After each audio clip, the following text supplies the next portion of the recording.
children and the generation gap. This kit are presented by the class 9 students. वक्त बदलता है, सोच बदलती है और इसी बदलाव से जन्म लेता है जनरेशन गैप। अब कक्षा 9वीं के छात्र एक विचारशील नाटक प्रस्तुति के माध्यम से बताएंगे कि कैसे दो पीढ़ियां एक दूसरे से दूर हैं।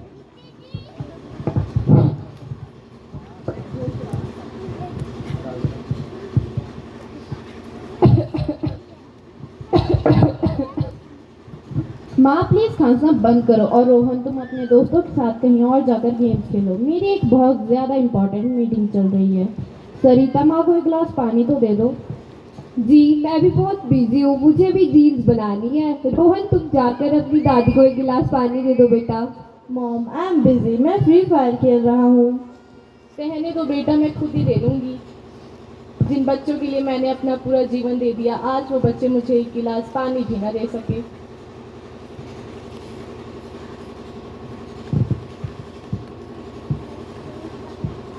बहू बेटा, इतनी देर से किचन में हो, क्या बना रही हो? माँ जी मैं रील्स बना रही हूँ। रील्स ही बनाती रहोगी या खाना भी दोगी आज हमें? माँ जी मुझे भी रील्स अपलोड करनी है, मैं 5 मिनट में खाना बना दूंगी। आजकल के बच्चों को तो भूख से कोई मतलब ही नहीं है, बस फोन दे दो और रील्स बनवाते रहो इनसे। रोहन जब से तुम स्कूल से आए हो फोन ही देखे जा रहे हो, चलो खाना खाने आ जाओ। रोहन तुम्हें सुनाई नहीं दिया? Mom what nonsense is this? ये मेरी लाइफ है, मैं जो मर्जी करूँ, जब मर्जी करूँ, जैसे मर्जी करूँ। मेरा जब मन होगा तो मैं फ़ोन चलाऊँगा, मेरा जब मन होगा तो मैं पढ़ाई करूँगा। रोहन बेटा, ये कैसा बिहेवियर है? अपनी मॉम को जाकर सॉरी बोलो। सॉरी? हाँ, मैं सॉरी क्यों बोलूँ? मैंने क्या किया है? और जब तक मुझे फ़ोन नहीं मिलेगा तब तक मैं खाना भी नहीं खाऊँगा। रोहन बेटा, ऐसे खाने का अपमान नहीं करते, तुम जानते हो ना कि तुम्हारे पापा कितनी मेहनत करते हैं। आओ चलो खाना खा लो। ठीक है दादी।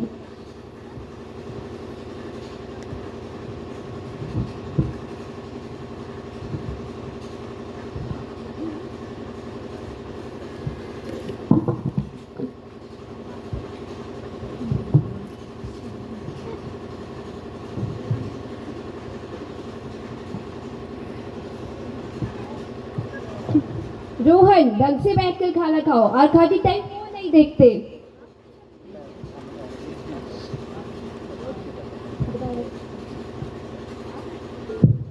आप हमेशा मुझे ही कहती रहती हो।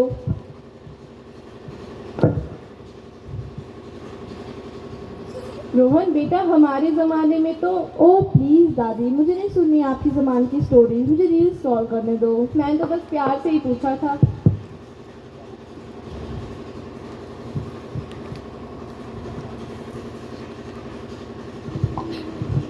सरिता मेरी टाई कहाँ है? अरे वही होगी सोफे पे। माँ जी जरा साइड हटना। ओ दादी यू आर टू स्लो। हाँ बेटा, तुम्हारा ज़माना तो 5G का है, हमारे ज़माने में तो कोई भी जी नहीं था। बेटा मेरा चश्मा टूट चुका है, शाम को लेते आना। माँ भी बजट टाइट है, अगले महीने देखता हूँ। ठीक है। और मेरा पार्सल भी आता होगा, उसे भी ले आना। ठीक है।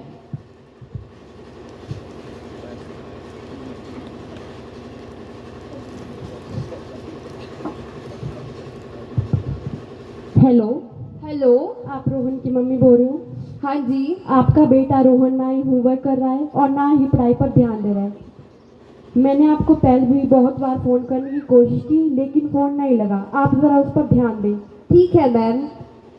रुक जरा, स्कूल से शिकायत आई है कि तू पढ़ नहीं रहा है। स्कूल पिकनिक बनाने जाता है या फिर पढ़ने? एक मिनट, बस लेवल पूरा होने ही वाला है। लेवल के चक्कर में तुम्हारी पढ़ाई डाउन होती जा रही है। सिर्फ टीचर ही तो बोलती है, ये मेरी लाइफ है। अच्छा मेरी लाइफ? किसके पैसे से चलती है तुम्हारी लाइफ? कौन देता है तुम्हारे स्कूल की फीस? मुझे नहीं करना होमवर्क, मुझे गेमर बनना है। रोहन ये कैसा बिहेवियर है? रोहन बेटा, स्कूल कैसा था? दादी आप रोज यही सवाल पूछती हो, बहुत बेकार। रोहन बेटा, ये कैसा बिहेवियर है? जब भी तुमसे प्यार से बात करो तुम हमेशा चिढ़े ही रहते हो।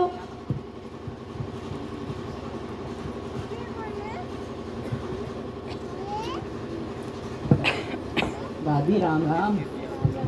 दादी रोहन कहाँ है? हमें खेलने जाना है।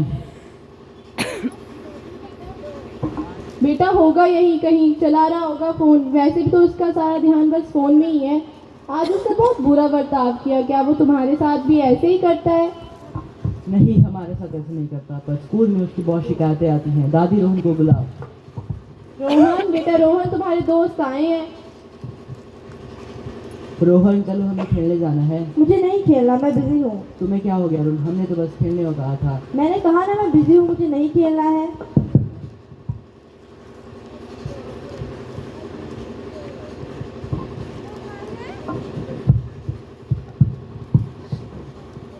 तुम्हें पता है आज मैं अपनी पुरानी सहेली से मिली। माँ भी मैं एक इम्पोर्टेंट मैच देख रहा हूँ।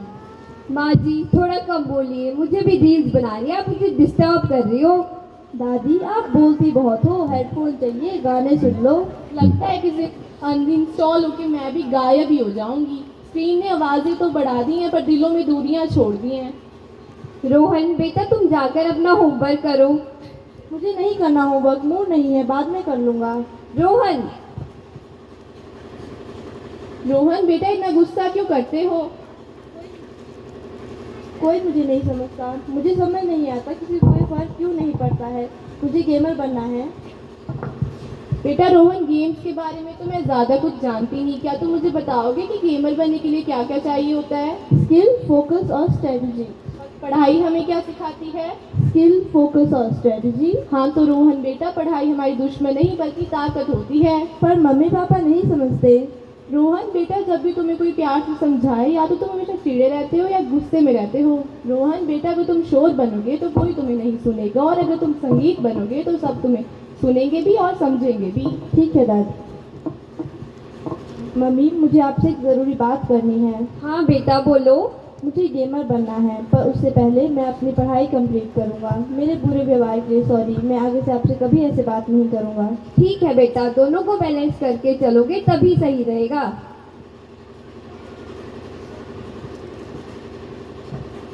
बेटा मेरा चश्मा कहीं नहीं मिल रहा।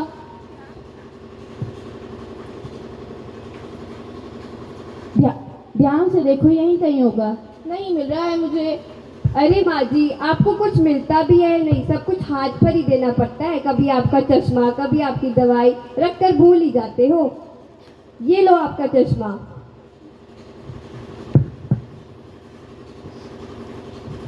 और दोस्त कैसे हो?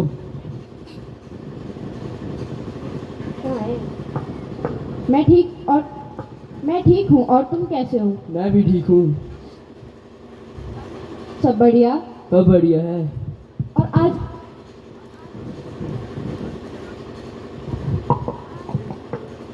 यहाँ से गुजर रहा था, मैंने सोचा मिल लूँ। आओ चलो बैठते हैं। माँ आप प्लीज दूसरे रूम में चले जाओ। तुम कैसे करते हो इनको मैनेज? मैंने तो अपने माता पिता को वृद्धाश्रम में भेज दिया है, तुम भी भेज दो। चलो ठीक है, अब मैं चलता हूँ। ठीक है, मैं इस बारे में सोचूंगा।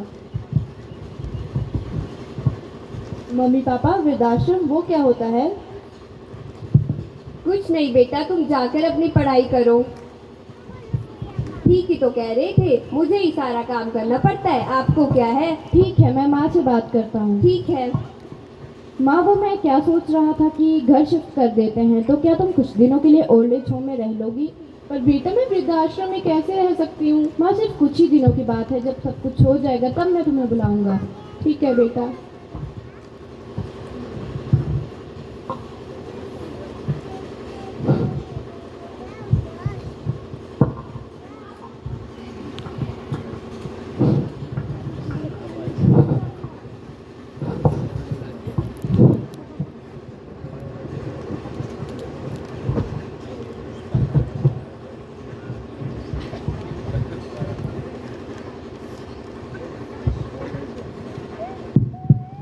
नमस्कार जी, मेरा नाम शारदा है।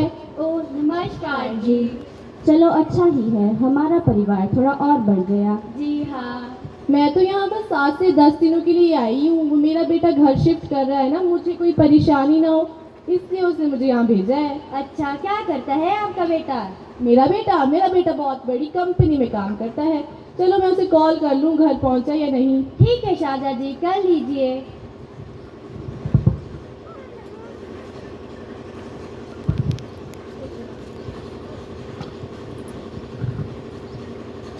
Hello hello. बेटा घर पहुंच गया? माँ अभी मैं मीटिंग में बिजी हूँ। बस यही पूछना था, तुमने खाना खाया या नहीं? कहाँ ना बिजी हूँ, बाद में कॉल करता हूँ।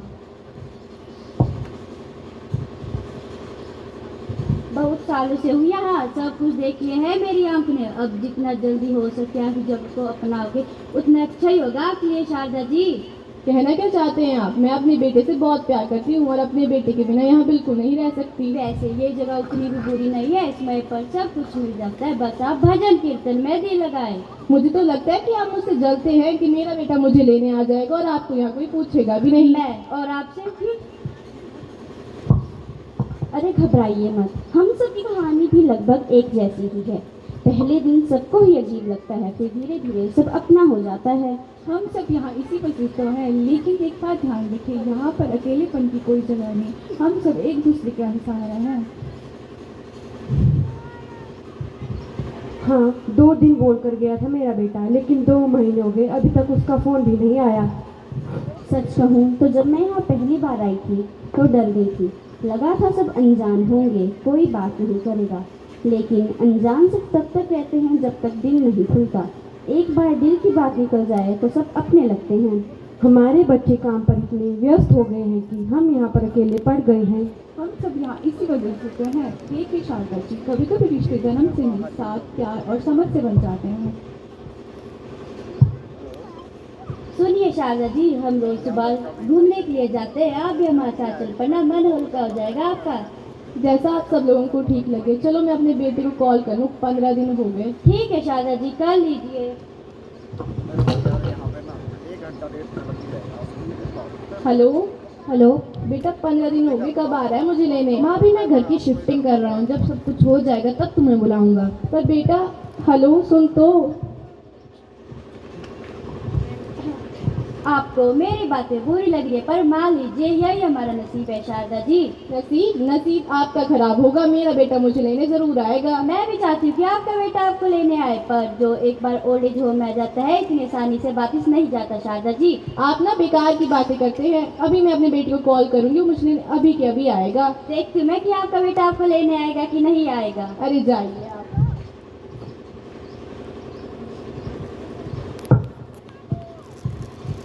Hello hello. बेटा, मैं यहाँ और नहीं रह सकती, मुझे लेने जल्दी आ। माँ वो मैं क्या कह रहा था कि आजकल काम का प्रेशर थोड़ा ज़्यादा है, तो क्या तुम कुछ और दिन मैनेज कर लोगी? पर बेटा, मैं यहाँ और कैसे रह सकती हूँ? माँ सिर्फ कुछ ही दिनों की बात है, प्लीज़ मैनेज कर लो। ठीक है।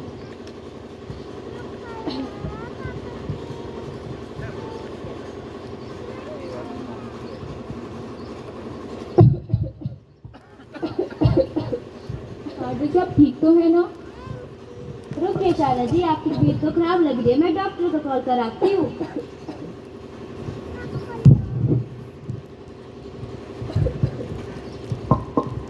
Hello doctor. हेलो। आप जल्दी से वृद्धाश्रम आ जाइए, शारदा जी की तबीयत खराब हो चुकी है। ठीक है। क्या हो गया है इन्हें? इनके 2 दिन से खाना नहीं खाया और ये खांसी भी हो रही है। इनकी तबीयत बहुत खराब होती जा रही है। देखिए, इनके मन में जीने की इच्छा खत्म हो चुकी है। आप इन्हें मोटिवेट करो और जल्द से जल्द हॉस्पिटल ले जाओ। ठीक है डॉक्टर। शारदा जी उठिए, चलिए हॉस्पिटल चलते हैं, आपकी तबीयत तो बहुत ही ज़्यादा खराब हो रही है।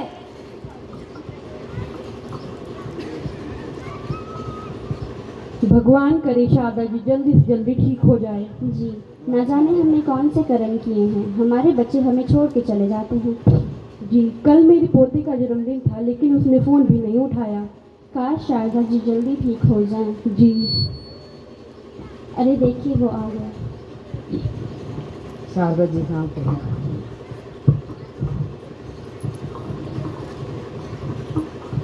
अरे कुछ बोलिए। वो इस दुनिया में अब नहीं रहे, वो कभी नहीं आएंगे। वैसे शारदा जी बहुत अच्छे इंसान थे। जी हाँ, अपनी आंखें से उनको अपने बेटे को याद कर रही थी। चलिए क्या कर सकते हैं, भगवान उनकी आत्मा को शांति दे। जी। देखिए शारदा जी के बच्चे आ गए। अब क्यों आए हो यहाँ? जब तुम्हारी माँ तड़पती रही तब तो तुम्हारे पास टाइम नहीं था, उनका रोकना टोकना तुम्हें अच्छा नहीं लगता था। चले जाओ यहाँ से। मम्मी पापा, ये दादी क्या कह रही है और दादी कहाँ पर है? इसका मतलब जब सब लोग बूढ़े हो जाते हैं तो यहीं पर रहने आते हैं। इसका मतलब जब आप लोग बूढ़े हो जाओगे तब मैं भी आपको छोड़ने यहीं पर आऊँगा।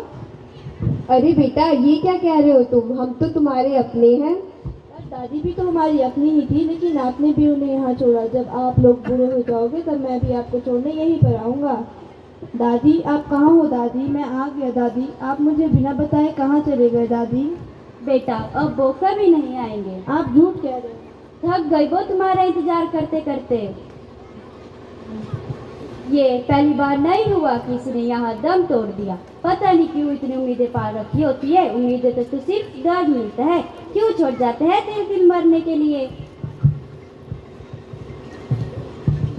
माता पिता बोझ नहीं होते, वे घर नहीं अपनापन ढूंढते हैं। बुजुर्गों को शिकायत नहीं होती, बस इंतजार होता है अपनों का। माता पिता को लगता है कि बच्चे नहीं समझते और बच्चों को लगता है कि माता पिता नहीं सुनते। बस इसी बीच जनरेशन गैप क्रिएट होता है। गलतफहमियाँ तब दूर होती है जब माता पिता समझाने से पहले सुनते हैं और बच्चे जवाब देने से पहले समझते हैं। माता पिता मेहनत करते हैं ताकि बच्चे पढ़ लिख कर आगे बढ़ सकें, लेकिन जब वही बच्चे पढ़ाई को हल्का लेते हैं तब सबसे ज़्यादा दुख माता पिता को ही होता है। नई पीढ़ी की रफ्तार तेज है, पुरानी पीढ़ी का अनुभव गहरा है। दोनों मिलकर चलेंगे तभी जिंदगी पूरी होगी।